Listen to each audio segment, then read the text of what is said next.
My girlfriend announced, "From now on, my friends live here too. You'll adjust." I nodded. Of course. While she was out celebrating, I changed the locks and sent her belongings to her parents' house. The screams outside my door when she returned told me everything I needed to know. I, 32 male, am a freelance graphic designer who works from home. My condo is my sanctuary, a quiet, ordered space I bought and curated myself. The centerpiece is a massive, custom-built terrarium, a self-sustaining miniature rainforest that took me 3 years to perfect. It's my pride and joy, the heart of my calm world. 18 months ago, I met Serafina, or Sarah. She's an aspiring life coach and micro-influencer, all curated authenticity and buzzwords. She was exciting and different, and 6 months ago I let her move in. That's when my sanctuary became her content studio. Her 2 best friends, Qley and Betrayal, unemployed creatives, who orbited her like moons, were constantly over.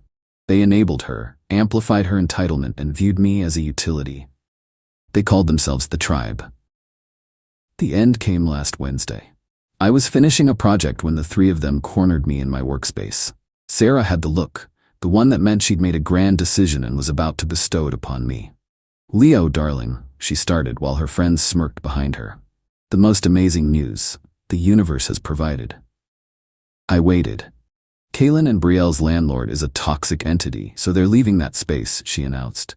And I realized this space, our space, it has so much room for their amazing energy too. A cold dread settled in my stomach. I knew what was coming next. She beamed a perfect influencer smile. "From now on, my friends live here too. We'll all be the tribe, together in one home. You'll adjust." It wasn't a request, it was a decree. I looked at Qley, who was already sizing up my second monitor, and Betrayal, who was touching my Monstera plant like she already owned it. They saw my home as a resource to be plundered. I wanted to scream, to list all the logical, adult reasons why this was insane. But I saw the trap. Any protest would be twisted. I'd be unsupportive, controlling, toxic. I would be the villain in her next tearful Instagram story. So I chose another path. I smiled. "Of course," I said, my voice perfectly even. "Whatever you need, Sarah. Welcome home, guys." The relief in the room was palpable. Sarah's performative anxiety melted into triumph. "I knew you'd understand. You're the best," she said, kissing me. "We have to celebrate our new home." Betrayal squealed. Within 20 minutes, they were out the door, off to a cocktail bar to manifest their incredible future. The door clicked shut. In the sudden, profound silence, I felt a cold, surgical clarity. She said I'd adjust, and I would. The moment their car was gone, I began. This wasn't anger, it was a necessary amputation. I pulled out every suitcase and box we owned and methodically packed her entire existence. Her clothes were folded, her makeup collection was boxed, her self-help books and crystals were sealed away. I worked with a detached efficiency, erasing her from my space. In just over an hour, every trace of her was gone, contained in cardboard. My terrarium, however, I covered with a protective sheet. It was mine. It was staying. Next, I found a 24/7 courier service online that handled emergency relocations. I gave them her parents' address and one critical instruction. The delivery was to be COD for the full, expensive amount. The dispatcher chuckled and said he understood completely. While I waited, I called a 24-hour locksmith and scheduled a full, high-security lock replacement. The courier van arrived, and 2 men helped me load Sarah's life into it. As it drove away, I felt a weight lift. The digital purge came next. Her fingerprint on my phone, her Face ID on my tablet, her access to all my streaming accounts, deleted. I changed the Wi-Fi password and blocked her number, along with her friends. Communication would now be intentional, not assumed. The locksmith arrived and worked quickly, handing me a new set of keys that felt solid and real in my hand. "Nobody's getting through that without a battering ram," he grunted. The bill was steep, but the peace of mind was priceless. It was just after 1 a.m. I sat on my couch in the quiet, clean space. My home felt like mine again for the first time in months. I was making tea when I heard them arrive around 2:30 a.m., a wave of drunken laughter echoing down the hall. My heart began a slow, heavy drumbeat. I heard her key scrape in the lock, a pause, more scraping, frantic now. "What the?" "It's stuck," she slurred. More rattling, then a confused silence. "Leo?" she called out, her voice losing its edge of celebration. "Leo, open the door." This isn't funny. I stayed silent, listening. The pounding started, first hesitant, then a full-blown, enraged banging on my door. The screams that followed confirmed everything. She wasn't just locked out of a condo. She was locked out of a life she had taken for granted, and the cold reality was just beginning to hit her. Update 1. The chaotic symphony of pounding and screaming on my door went on for what felt like an eternity. It was a blend of Sarah's entitled rage, Keelan's aggressive shouts, and Brielle's shrill whining. They were putting on quite a show for the whole floor. "Leo, open this door right now. I live here." "Dude, what is your problem? Let us in." I let them burn through their energy.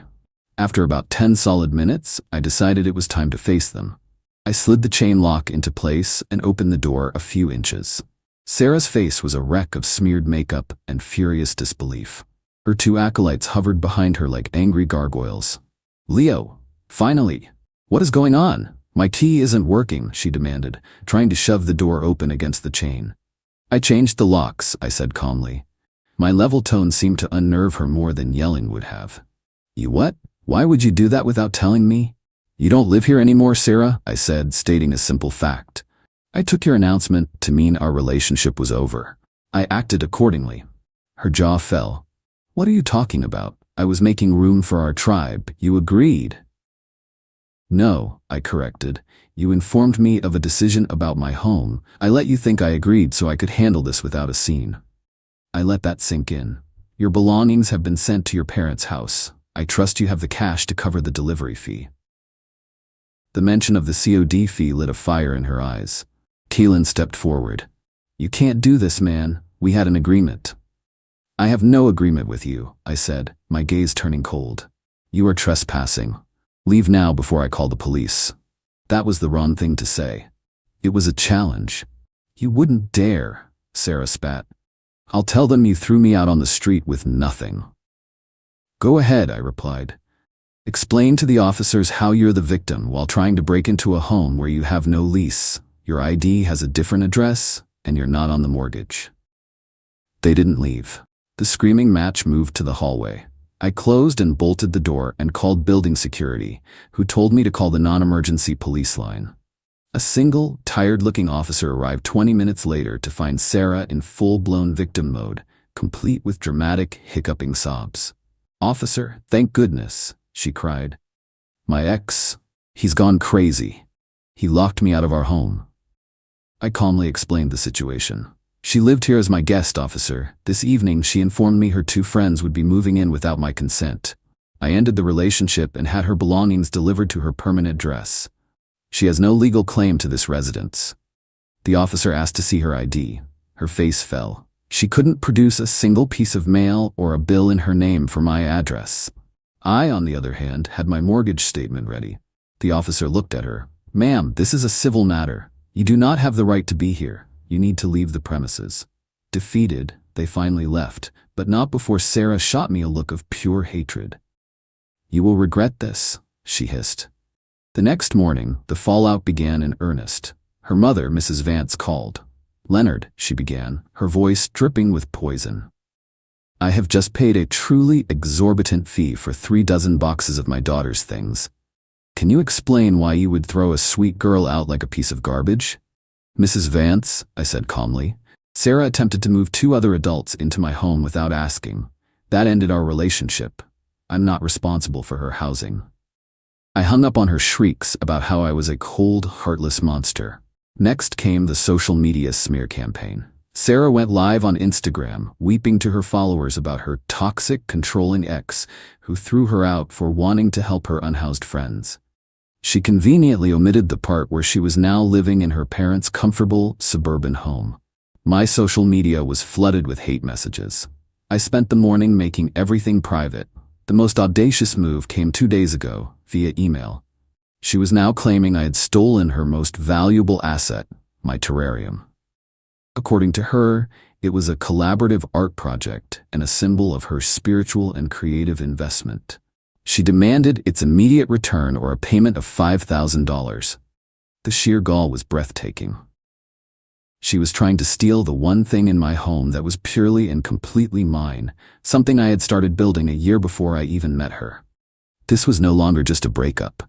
This was war. I spent the afternoon gathering every receipt, every old photo, and every forum post I had documenting the terrarium's creation. Then I booked a 1-hour consultation with a lawyer who confirmed I was on solid ground. He provided me with a template for a formal cease and desist letter regarding her harassment and false claims. I sent it immediately. Now, I'm waiting. Word on the street is she's telling everyone she's taking me to court. I hope she does. I'm ready. Update 2. Sarah made good on her threat. A week after I sent the cease and desist, I was served with a notice to appear in small claims court. She was suing me for the maximum allowed $7,500, citing the value of the stolen terrarium and damages from an illegal eviction. A part of me was anxious, but a much larger part of me felt a grim sense of readiness. She wanted a public stage for her drama, and I was about to give her one. The court date was last Tuesday. I arrived with a single, neatly organized folder of evidence. Sarah was already there with her entourage, Qley, Brielle, and her mother, all dressed for a funeral. Sarah herself wore a white dress, an obvious and pathetic attempt to project innocence. When our case was called, she launched into a performance worthy of an Oscar. She painted herself as a vulnerable artist who was cruelly discarded by a jealous man. "He threw me out in the middle of the night," she declared, her voice cracking.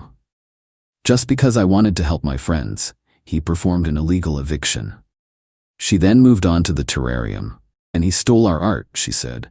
"It was a collaborative project, a symbol of our love. I sourced the rare orchids, I designed the layout. It's worth thousands, Your Honor." Qley and Brielle were called as witnesses and proceeded to perjure themselves without hesitation, backing up her every lie.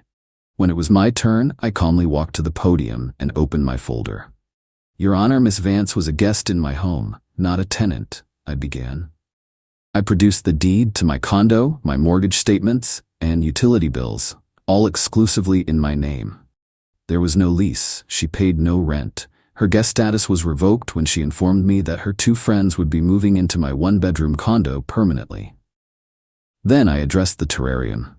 "As for the collaborative art project," I said, "I have here receipts for every component. All of them are dated between 2020 and 2021. I met Miss Vance in the summer of 2023. I placed the stack on the podium. I also have time-stamped photographs of the terrarium in my home from before she moved in, and a printout from a hobbyist forum where I documented the entire construction process." I slid the binder of evidence toward the judge. Sarah's face had gone pale. "Finally, Your Honor," I said. "Miss Vance claims she was cast out into the cold. This is an audio recording from my security doorbell from the night in question." I played the recording. The courtroom filled with the sound of her drunken screaming and Qley's threats. The judge listened, his eyes fixed on Sarah. When it was over, he looked at her. His voice was ice. "Miss Vance, is there anything you'd like to say in response?" She stammered, completely deflated. The judge held up a hand. "That's enough. Judgment for the defendant. Case dismissed." He then fixed her with a hard stare. "Miss Vance, you and your witnesses have come dangerously close to committing perjury today. This court is not a stage for your personal dramas or a tool for extortion. You have wasted this court's time. Do not let me see you in here again." The public humiliation was total. Sarah looked like she had been slapped. I thought that would surely be the end of it, but her defeat only made her more desperate and vicious. A few days ago, my doorbell rang. It was an officer from Animal Services. "Sir," he said politely, "we received an anonymous complaint alleging you're neglecting an exotic animal in a sealed glass container in your living room." My blood ran cold. This was a new low. She was trying to have my terrarium, my living work of art, confiscated and destroyed. This was a direct strike at something I loved. "Please, come in, officer," I said, my voice shaking slightly. I led him to the terrarium. He was an older man with a kind face who, it turned out, was a fellow hobbyist. He immediately recognized it as a beautifully maintained, fully bioactive ecosystem. "There are no vertebrates in here, officer," I explained, "just isopods and springtails." He smiled. "We get these revenge calls all the time after bad breakups," he said as he was leaving. "I'm filing this as unfounded and malicious. You have a good day." When the door closed, my shock had morphed into a cold, hard rage. She had crossed a fundamental line. My response so far had been defensive. It was time to be proactive. Her entire identity, her fledgling career as an influencer, was built on a fragile image of wellness and authenticity. Her sponsorships depended on it. I spent the evening drafting a new email. It was polite, professional, and utterly devastating. I sent it to the marketing departments of every brand she was affiliated with. The subject was simple: regarding your brand ambassador, Serafina Vance. In the email, I laid out the facts, stripped of emotion. I attached the public court record showing her case was dismissed with prejudice. I highlighted the judge's official warning about perjury. I included screenshots of her online harassment and a copy of the unfounded Animal Services report. I ended the email with a single sentence: as a consumer who values integrity, I believed you would want to be aware of the conduct of the individual you have chosen to represent your brand's values. Then I hit send. It was time for Sarah to learn that actions have consequences, not just in a courtroom, but in the world she cared about most. Final update. It's been 7 months since I changed the locks on my life. The storm has passed, and the resulting peace is better than I could have imagined. The emails I sent to Sarah's sponsors were a precision strike. In the world of influencer marketing, where brand safety is paramount, an ambassador publicly associated with perjury, harassment, and malicious lawsuits is toxic waste.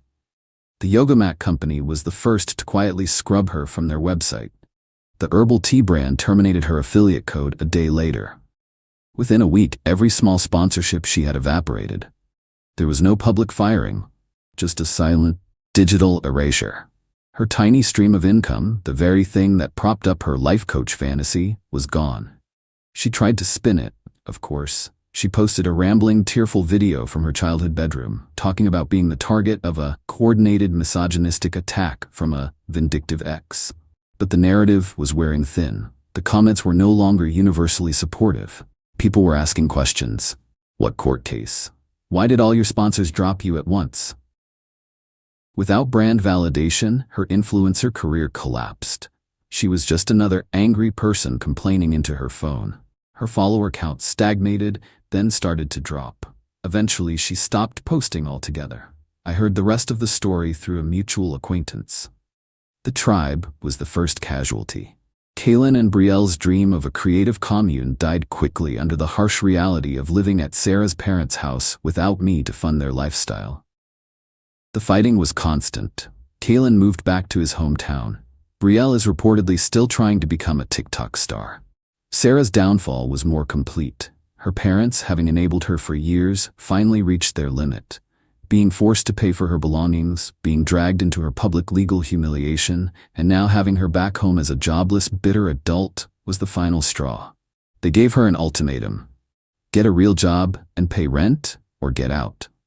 The last I heard, Sarah is working as a cashier at a home goods store. She apparently tells anyone who will listen that her ex-boyfriend stole her dream and ruined her life. There has been no self-reflection, no accountability. In her story, she will always be the victim. She learned nothing. As for me, I'm thriving. My home is my sanctuary once more. I repainted the living room and started designing a new, more complex terrarium for my office. The original is flourishing. A perfect, self-contained world, utterly indifferent to the drama that once surrounded it. This was never about revenge in the cinematic sense. It was about consequences.